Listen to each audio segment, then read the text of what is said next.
Yang mana belum ada pressure cooker kat rumah, at least kena ada satu.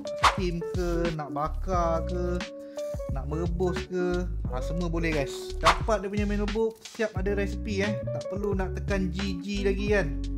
Ni semua resipi ada kat dalam ni. Okey, ni dia color merah guys. Untuk dia punya saiz ni adalah 6 liter, sesuai untuk satu family Okey, dekat depan ni korang boleh tengok dia punya preset ni.